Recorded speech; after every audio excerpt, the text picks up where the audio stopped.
ऐसा 8 मिला, 8 चिचिंगा स्नेक गोड और ये ऐसे 4 तूरी मिला।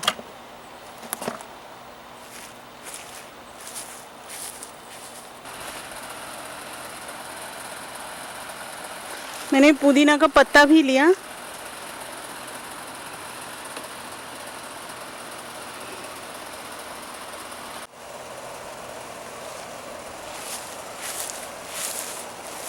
हाय friends, welcome to healthy cooking happy living. आज मुझे बहुत सारा स्नेक गोड मिला, जो हम लोग चिचिंगा बोलते हैं ना वो। देखो, पेड़ पौधे को थोड़ा सा प्यार दो तो कितना करते हैं। और मुझे ना सनग्लास पहन के बाहर आना चाहिए था, बहुत धूप है। पुदीना ना वीड है, इतना होते हैं पुदीना का पौधा पूरा घास जैसा फैल जाता है। तो मैं पूरा एकदम रूट से ही उठा लेती हूँ, पूरा पेड़ ऐसे रूट से ही उठा लेती हूँ। वो आठ स्नेक गोड मिला, मतलब 8 चिचिंगा मिला और 4 या बड़ा बड़ा तूरी मिला। कुछ हम लोग खाएंगे, कुछ फ्रीज़ करके सब्जी को धो के फ्रीज़ करके काट के रख देंगे। सॉरी, सब्जी को धो के काट के फ्रीज़ कर देंगे। तो और कल शाम को बहुत अच्छा लग रहा था। शाम का जो एनवायरनमेंट है बहुत ही अच्छा लग रहा था। तो मैंने कुछ क्लिपिंग्स आपके लिए भी उठा के रखा है, वो भी मैं आपको दिखाऊंगी।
बहुत ही खुशी के साथ ये व्लॉग स्टार्ट किए थे। सैटरडे का भी कुछ क्लिपिंग्स मैंने आपको दिखाई। बहुत सुंदर था सैटरडे इवनिंग। और आज ये नाइट ड्रेस हस्बैंड ने मुझे सरप्राइज गिफ्ट किया। मेरा ख़राब हो रहा था नाइट ड्रेस। मेरा क्या, मेरा ऑरलैंडो पे जितना बंगाली फ्रेंड्स है, नॉन बंगाली भी, मतलब इंडियन फ्रेंड्स है, सबके साथ ये लेके बात हो रहा था। सबका घर पे पहनने का ड्रेस ख़राब हो रहा है और इंडिया पे नहीं जा सकते। और जो टिपिकल इंडियन कुछ नाइटीज़ होते हैं हम घर पे पहनते हैं रात को। मैं रात को पहनती हूँ, नहीं तो कुकिंग के वक्त पहनती हूँ। वो मेरी सास ज़्यादातर मुझे गिफ्ट करती है। वो एकदम समर पे जो 14 अप्रैल जो पहला बैसाख होता है बंगालीज का, तब खरीद के रख देती है मेरे लिए। तो मेरा 2 साल 3 साल तक चला जाता है। नहीं तो मैं इंडिया जाती हूँ तभी भी वो गिफ्ट करती है। उनके पास बहुत सारा वो खरीद के डज़न ऐसे खरीद के रखती है। और उनको सस्ते का दुकान भी मालूम है, अच्छा क्वालिटी का। वो ईस्ट कैलकाटा पे रहती है, मैं रहती हूँ साउथ कैलकाटा पे। तो उस जगह का दुकान बाज़ार मुझे इतना मालूम भी नहीं। तो अभी तो इंडिया इस साल तो जाना नहीं होगा, तो हस्बैंड ने ये गिफ्ट किया। उनको इसका मटेरियल, टेक्सचर, काट बहुत पसंद आया। तो वो और भी एक मेरे लिए 1 या 2 ऑर्डर किए हैं। तो ये सरप्राइज़ गिफ्ट पाके मेरा मन बहुत खुश हो गए थे। तो बहुत खुशी से ये व्लॉग मैं संडे को स्टार्ट किया था, पर दोपहर को थोड़ा सो गई थी। शाम को उठ के जो न्यूज़ मिला, जी हाँ, मैं सुशांत सिंह राजपूत का ही बोल रही हूँ। तो वो मेरा बहुत ही फेवरेट एक्टर था। 2009 पे मेरा शादी ठीक हुआ था, हमारा अरेंज मैरिज है। 12th में हस्बैंड देखने के लिए आए और 14th में वो यूएसए चले आए, बैक किया। और जून के 1 से शायद पवित्र रिश्ता जो जीटीवी का सीरियल वो शुरू हुआ। फिर मैं 2010 25 फरवरी यूएसए पे आ गई। और तब हम लोग अपार्टमेंट पे रहते थे। तो मेरे साइड पे ना कोई डिश लगाने का जगह नहीं था। एक अपार्टमेंट पे एक फ्लोर पे 2 अपार्टमेंट, मतलब दो फ्लैट जैसा है। तो लेफ्ट साइड पे जो फैमिली, अमेरिकन फैमिली रहते थे, उनके साइड पे डिश लगाने का जगह था और मेरे साइड पे नहीं था। और वो हाई एंड अपार्टमेंट भी था, सेफ्टी था, गेटेड कम्युनिटी था, इसीलिए हमने छोड़ा भी नहीं। और यहाँ पे तो मिनिमम 1 साल का कॉन्ट्रैक्ट तो होते ही है।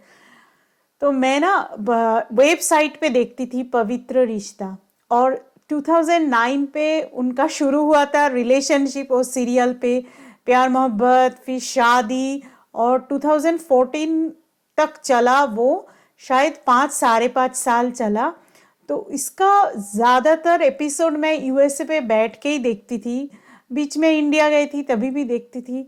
और मेरा भी नया नया शादी हुआ था, और मेरा भी शादी 2009 पे ठीक हो गया था। और मेरा फरवरी पे शादी हुआ, तो मई से फरवरी तक मैं भी हस्बैंड के साथ, तब याहू मैसेंजर था, याहू मैसेंजर पे बात करती थी, वीडियो चैट करती थी, और ये सीरियल भी देखती थी, मतलब थोड़ा थोड़ा रिलेट करती थी। बहुत अच्छा लगता था पवित्र रिश्ता देख के। और मैं सोचती थी बाप रे, ये पवित्र रिश्ता का सास कितना भयंकर है, मेरा सास तो बहुत अच्छा है इनके कंपैरिजन पे। तो बहुत अच्छा लगता था, तब से उनका कुछ कुछ मूवीज़ भी मैंने देखा। बहुत सारा लोग मेंटल डिप्रेशन का बात कर रहे हैं, कुछ बोल रहे हैं नेपोटिज्म, जो स्टार किड का नेपोटिज्म उसके वजह से हुआ, कुछ बोल रहे हैं कि उनका जो कोलीग्स है उन्होंने उनको ढकेल दिया। अभी सच क्या है झूठ क्या है नहीं बोल सकते, पर the sad thing is, the fact is, वो अब नहीं रहे। मेरा ये वीडियो देख के अगर किसी को मन में उनके लिए कोई भी सिंपैथी, कुछ भी जगह, और उसको लेके वीडियो किया, सोशल मीडिया पे कोई भी पोस्ट किया, मैं माइंड नहीं करूँगी। कभी कभी इंसान का जो यूनिकनेस नहीं होते हैं, फिर भी इंसान, कुछ कुछ इंसान सक्सेसफुल होते हैं पर यूनिकनेस कुछ नहीं होते हैं, वो देख के भी थोड़ा फ्रस्ट्रेशन होता है, ख़राब लगता है। पर ये मेरा ये वीडियो देख के भी किसी ने इस बारे में बात किया, तो मैं सोचूंगी उस पर्सन के अंदर थोड़ा सा तो ह्यूमैनिटी जग गया है, तो मैं माइंड नहीं करूँगी। मैं ये डिप्रेशन का ये रूप पहले भी देखी हूँ। मैं जब 6th स्टैंडर्ड पे पढ़ती थी स्कूल पे, एक मालिनी बोल के एक लड़की थी, शायद उसका नाम दूसरा कुछ हो, मैं नहीं जानती थी। उसका फादर नहीं था, तो बहुत कम उम्र में वो अपने फादर को खो दिए थे, और उसने सुइसाइड किया। हमारा स्कूल पे 5th स्टैंडर्ड से 12th तक डे सेक्शन था, और एकदम नर्सरी से 4th स्टैंडर्ड तक मॉर्निंग था। हमारा जो हेड मिस्ट्रेस थी, हमारा माँ जैसे ही थी, बहुत शांत थी। और उन्होंने हम सभी को 5th से 12th तक सारे स्टूडेंट्स को प्रेयर के बाद असेंबली पे बुला के उन्होंने बोली कि आप लोगों का कोई भी फैमिली वाला प्रॉब्लम हो जो माँ बाप को नहीं बोल सकते हो, वो तो नहीं बोल सकते हैं ना, प्यार मोहब्बत वाला कुछ हो तो, मतलब ऐसे तो नहीं बोल सकती। बोलते हैं कोई भी प्रॉब्लम जिसको आपको लगेगा कि टीचर जान पाएंगे तो आपको डांटेंगे मारेंगे, नहीं तो माँ बाप मारेंगे डांटेंगे, हम लोग आपको कुछ नहीं बोलेंगे, आप क्लास टीचर के साथ शेयर करो, नहीं तो मेरे साथ आके शेयर करो, पर कभी ऐसा बात ना करना।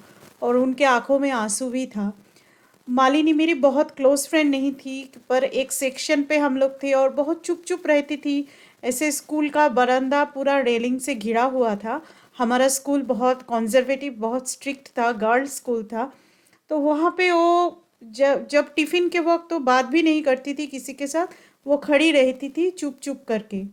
पर वो जब चली गई, मेरा दिल को इतना धक्का लगा, पूरा सेक्शन को। तब 6th स्टैंडर्ड पे, मतलब 12 साल की थी मैं। बहुत दुख हुआ था, बहुत ही दुख हुआ था। तो हम सभी को डिप्रेशन होते हैं, पर इसका मतलब ये नहीं कि दुनिया छोड़ के चले जाए। जो लोग हम लोगों को तकलीफ दे रहे हैं, और तकलीफ दे के सैडिस्टिक प्लेजर मिल रहा है उन लोगों को, आपका लाइफस्टाइल देख के, आपका ड्रेस देख के, खाना पीना देख के, आपका हस्बैंड देख के, बच्चा देख के, माँ बाप देख के, पैसा देख के, नहीं तो आपके पास कुछ भी नहीं हो, आपके पास टैलेंट हो, आपका चेहरा देख के बहुत सारा लोग जेलसी कर सकते हैं, और आपको पिंच करके बात करके उनको सैडिस्टिक प्लेजर मिलते हैं। वर्चुअल लाइफ पे तो पॉसिबल है, आप अवॉइड करो, पर रियल लाइफ पे नहीं कर सकते हो। तो वो जितना, जैसे आपको 10 टाइम्स दुख दे रहा है तो आप 100 और 1000 टाइम्स खुशी होके, उनको दिखाने के लिए नहीं, खुद खुशी होके खुद को दिखाओ कि मैं बहुत खुश हूँ। जैसे एक यूट्यूब वीडियो करो, आपको 50 लाइक्स मिलते हैं और 5 डिसलाइक, तो आप खुश हो जाते हो ना कि डिसलाइक को आप इग्नोर कर जाते हो। ऐसे आप ऐसे कुछ एक्टिविटी करो कि आप खुश हो जाओ। मतलब लाइफ में किसी को इतना इम्पोर्टेंस देने का कोई ज़रूरत नहीं है कि आपका खुशी छीन ले सकते हैं या आपकी खुशी के ऊपर हावी हो सकते हैं। मैंने जिस दिन से संडे इवनिंग से मुझे मालूम पड़ा, इतना दुख हुआ, इतना खराब लगा, उनका फेस कितना इनोसेंट था। मेरे देश के लोग का कुछ होगा मुझे तो खराब लगेगा ही। यूएसए का भी कुछ होता है क्योंकि मैं यूएसए पे रहती हूँ, मुझे खराब बहुत लगते हैं। जैसे अभी ब्लैक लाइफ मैटर्स बोल के जो चीज़ हो रहा है, मुझे बहुत खराब लगते हैं। हाँ, दूसरा कोई भी देश पे कुछ होगा तो मैं सुन के मुझे खराब लगेगा, क्योंकि हाँ, we are all human being end of the day. पर अपने घर पे कुछ हो या दूसरे के घर पे कुछ हो, आपको ज़्यादा फील या फीलिंग्स किससे होगा? मतलब खुद का देश पे हो तो आपको ज़्यादा फीलिंग्स होते हैं ना, तो मुझे बहुत खराब लगते हैं। और ये 2020 और क्या क्या खराब दिखाएगा मालूम नहीं। मतलब इस बार तो दुर्गा पूजा भी नहीं होगा यूएसए पे। मैं मतलब मेरी फ्रेंड्स के साथ बात कर रही थी जो यूएसए पे रहती है, तो सभी लोग बोल रहे थे कि जो बंगाली एसोसिएशंस है उनमें दुर्गा पूजा को लेके कोई बात नहीं हो रहा है। इस वक्त के अंदर तो दुर्गा पूजा का लेके कौन सा आर्टिस्ट आएगा, कहाँ पे होगा, कब से कब होगा, सब अनाउंसमेंट हो जाता है। शायद इस बार दुर्गा पूजा नहीं होगा यूएसए पे, शायद। आई होप मैं रॉन्ग प्रूव हो जाऊँ इस चीज़ को लेकर, तो मुझसे ज़्यादा खुश कुछ कोई नहीं होगा। ये ना 2020, मतलब जो बंगाली में 20 को विष बोलते हैं ना, तो पूरा पूरा विष से भरा भरा हुआ है, पूरा पॉइजनस एक ईयर है। जो ना 2019 पे जो एजेड लोग मर गए हैं ना, वो बच गए हैं मर के, मुझे अभी ऐसे ही लगता है।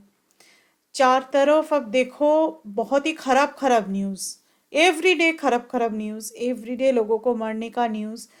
और हम लोग ऐसे ही बहुत डाउन हैं, उसमें भी हम लोग चाह रहे हैं कि थोड़ा खुशी मिल जाए। मेरा तो कितना ट्रैवल वीडियोस पड़े हुए हैं, मैं रोज़ सोचती हूँ एडिट करके डालूँ, पर कुछ ना कुछ हो जाता है मेरे अराउंड। मेरे हस्बैंड उस दिन बोल रहे थे तुम कितना रात मतलब सोओगी नहीं, ऐसे जगोगी, कल और कोई किसका भी कुछ हो जाए तो फिर तुम रात को ऐसे मतलब ऐसे डाउन हो जाओगी, दुख हो जाएगा तुम्हारे अंदर। दुख तो होएगा ही ना, मतलब अभी तो टाइम ही ऐसा है, खराब के ऊपर खराब, खराब के ऊपर खराब। मुझे लग रहा है कि इस साल हम लोग पार कर जाए तो 2021 से शायद हम सब लोग अच्छा करके जी सकते हैं, सब खराब चला जाएगा, क्योंकि खराब के ऊपर अच्छाई का जीत तो हमेशा ही होते हैं। मेंटल हेल्थ एक बहुत बड़ा डिजीज़ है, ऐसा मेंटल कैंसर आप बोल सकते हो। जैसे फिजिकल हेल्थ को लेके हम लोग वरीड होते हैं, फिजिकल हेल्थ को ठीक रहते हैं, कुछ कुछ लोग आप देखोगे ज़्यादा हंसते हैं, ज़्यादा बोलते हैं, तो वो अंदर से बहुत सैड होते हैं। जो नॉर्मल सी के ज़्यादा हंसते हैं ना, अंदर से बहुत सैड होते हैं। आप देख के आपको मालूम पड़ जाएगा, आपका एक उम्र हो जाएगा, एक्सपीरियंस हो जाएगा दुनिया के बारे में, इस वर्ल्ड के बारे में, तो आप आपको देख के ही मालूम पड़ जाएगा।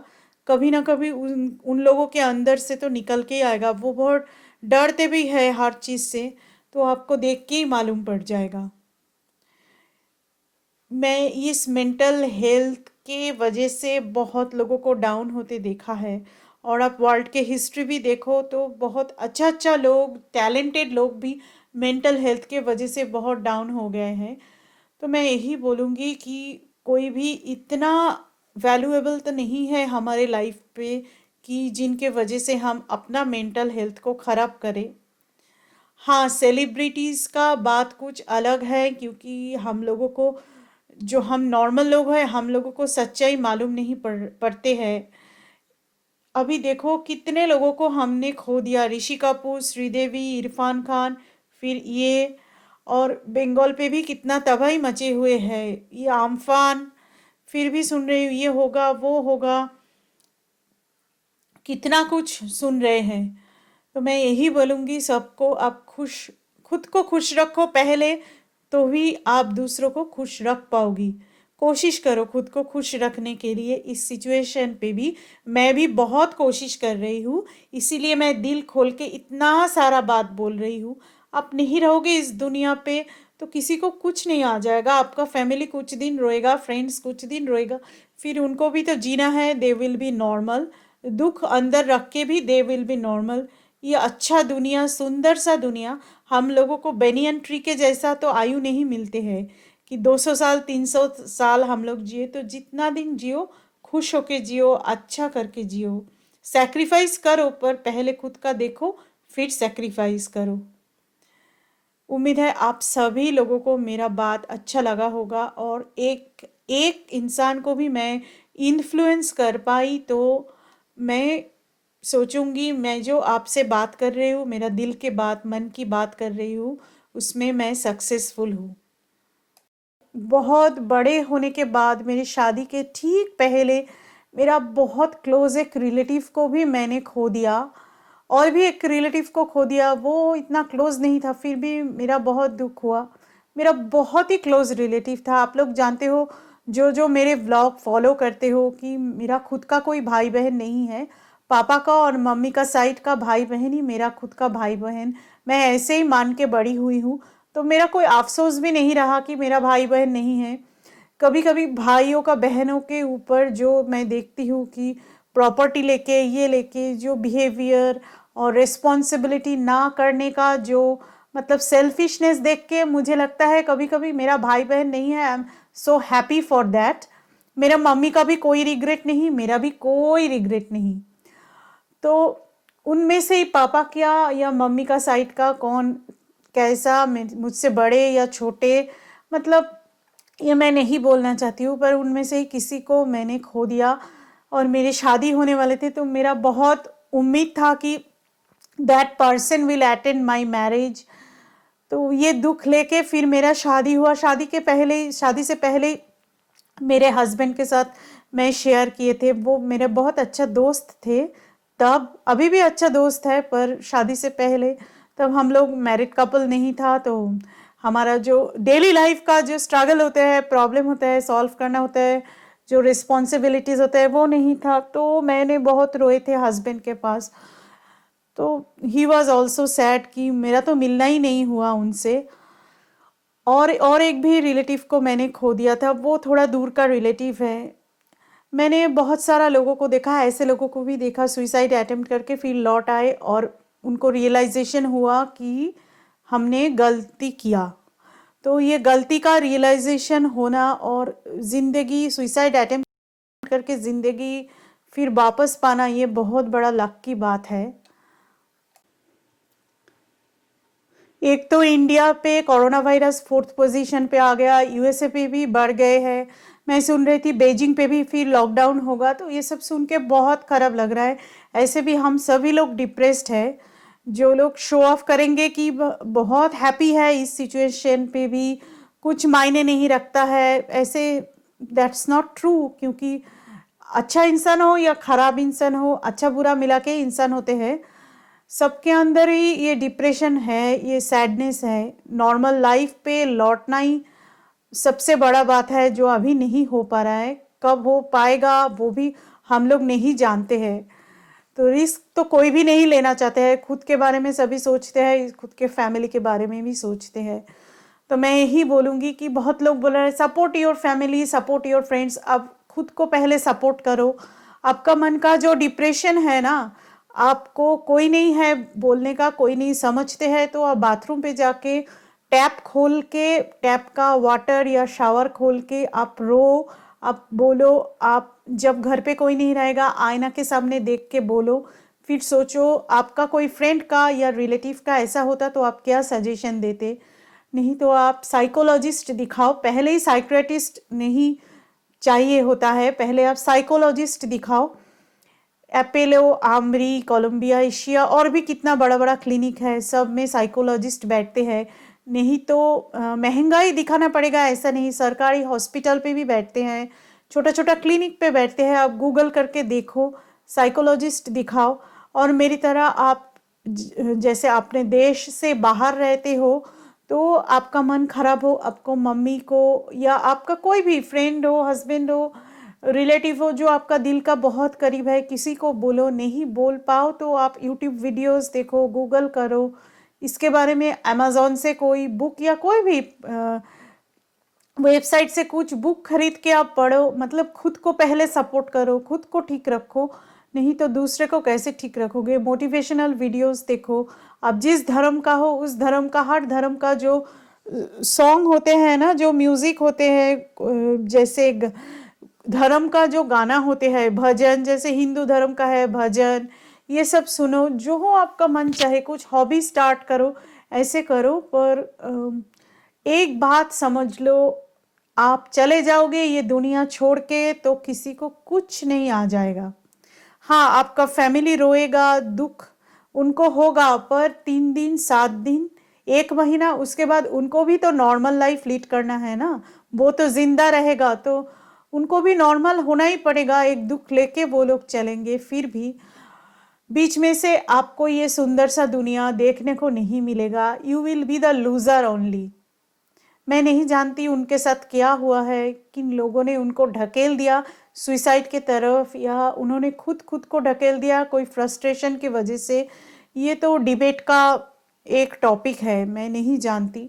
मैं खुद अभी करती हूँ, कोई मैं फेसबुक पे कोई ग्रुप पे हूँ, नहीं तो मैं कोई यूट्यूब वीडियोस देखती हूँ, मुझे पसंद नहीं आता है तो उस चीज़ का मैं मुंह ही नहीं देखती। किसी इंसान को मुझे पसंद नहीं आता तो मैं उसका फेस ही नहीं देखती। वर्चुअल वर्ल्ड पे तो कर सकते हो, जो मुझे सुन रहे हो वो तो कर ही सकते हो, यूट्यूब वीडियोस आप देख रहे हो, तो वर्चुअल वर्ल्ड पे ये करना बहुत इजी है।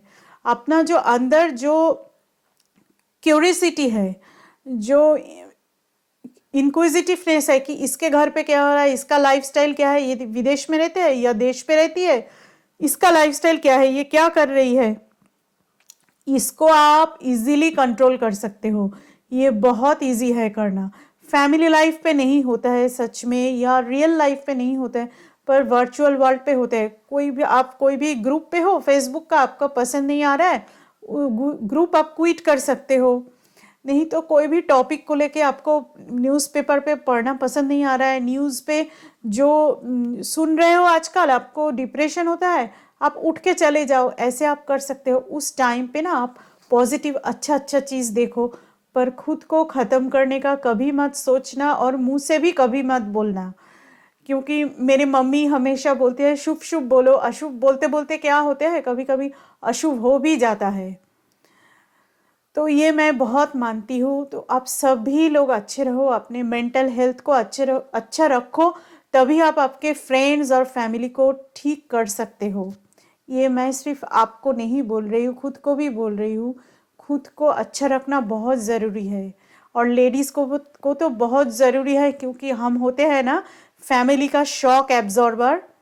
फैमिली बाहर से परफेक्ट, नॉर्मल और अच्छा दिखते हैं, क्यों? हम लेडीज़ जो हाउसवाइफ्स होते हैं, जो वर्किंग है और नॉन वर्किंग बोथ, हम सब कुछ अच्छा करके रखते हैं और जो नेगेटिविटी हमारे अंदर छुपा लेते हैं। Thanks for watching, have a great day, bye.